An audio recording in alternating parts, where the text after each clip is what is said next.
Hi and welcome back to the Mental Clinic. My name is Wamai Thanganga and today I want to expound on mental health. But before then, I want us to think about now the season that we are in, COVID-19 season or Corona season. Most of us have been having difficulty mentally. Maybe stress, anxiety, depression, but we think that all these issues have been brought about because of the pandemic. But whether you realize it or not, maybe knowingly or unknowingly, you probably had a mental illness or disturbance without your consent. So I will start by explaining what mental health is. Mental health is a state of well-being of an individual where, number one, you realize your abilities. That is psychological, your mental ability. Number two, can cope with normal stresses of life. It's still psychological and emotional and your emotions. Number three, you can work productively and fruitfully. That is physical. And number four, you can make a contribution to the society. That is social. I feel the need to emphasize that mental illness is not simply the absence of mental disorders or disturbances. Peak mental health is creating a balance between all the dimensions of life. So I am posing a question to you, my audience.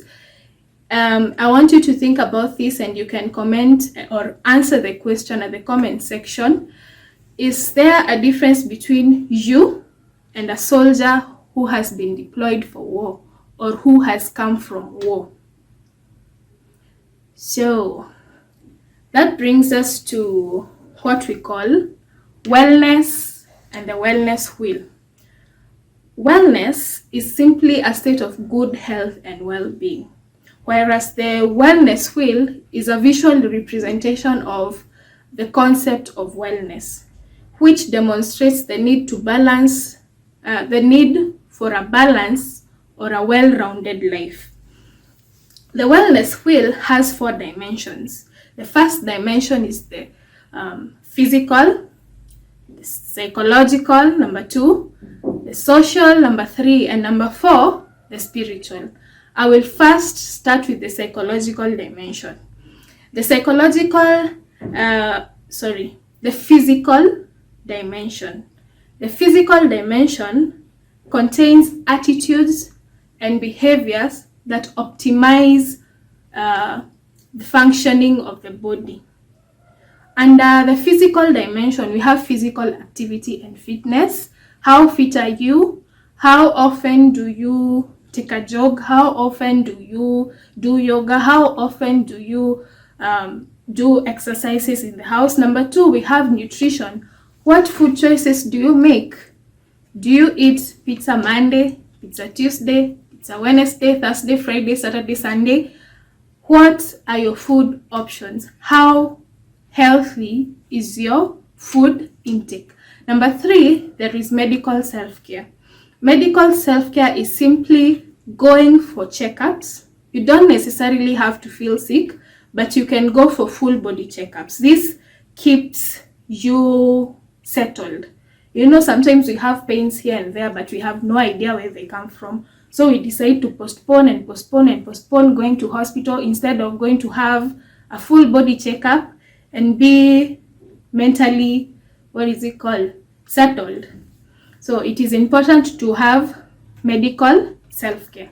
Number 4 is the physical environment.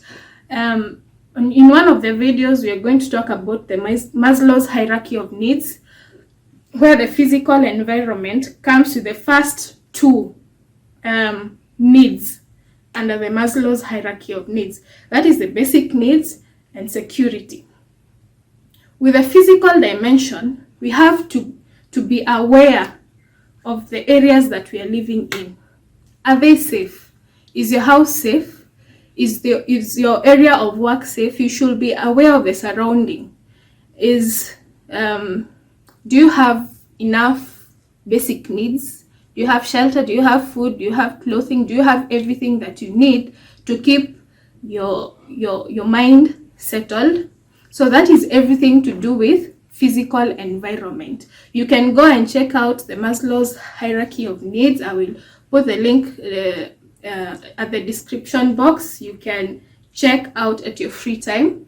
And number 5, we have stress prevention and management.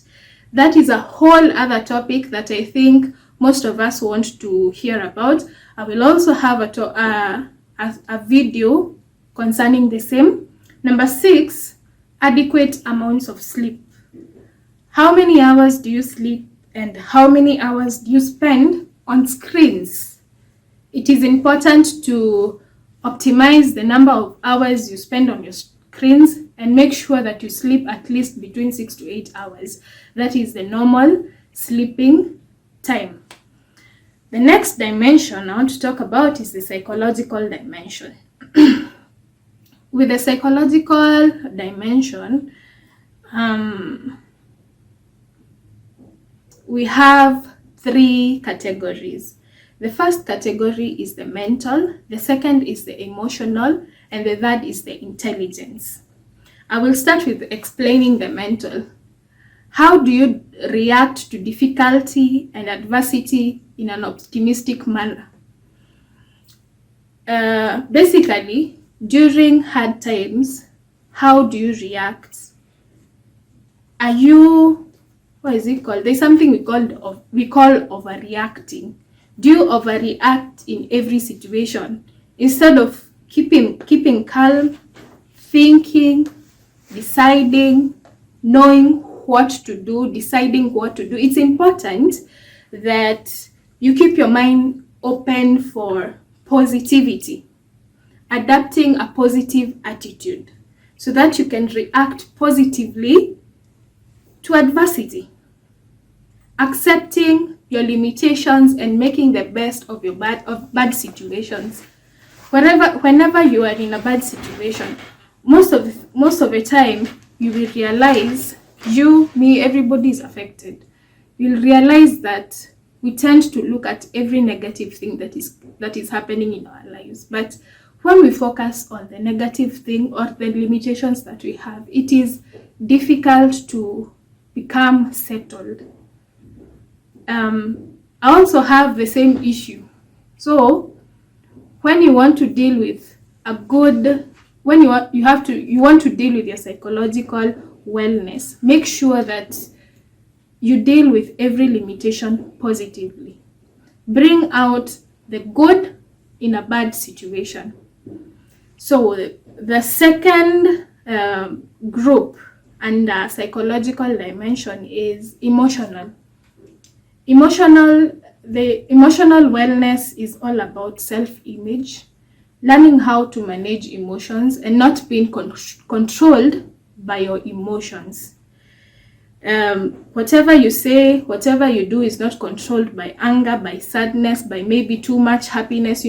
Sometimes there might be a problem and you're too happy to see that there's a problem. So anger and sadness is not only a problem, even too much happiness can be a problem. So we should know how to balance between both sadness and joy and everything. Have a normal kind of balance. Number 3, the intellectual. The intellectual involves critical thinking, mastering new skills and creativity. Most of us have a lot of lacking in this area. We have no idea what to do, especially right now when everybody has been told to stay home. Some of us have been laid off, others don't even have jobs. You have no idea what to do in the house. But when you are intellectually well, you are able to have ideas, you are able to learn new skills, you are able to create new things. You can even try having interests in new hobbies. So that is a very important part of our psychological growth. Also, you can improve your intellectual wellness by talking to someone with a different point of view. You don't have to, it's so wrong, especially us, the youth. We have this tendency of assuming that you are always right, and everybody else is wrong. This attitude will never grow us intellectually.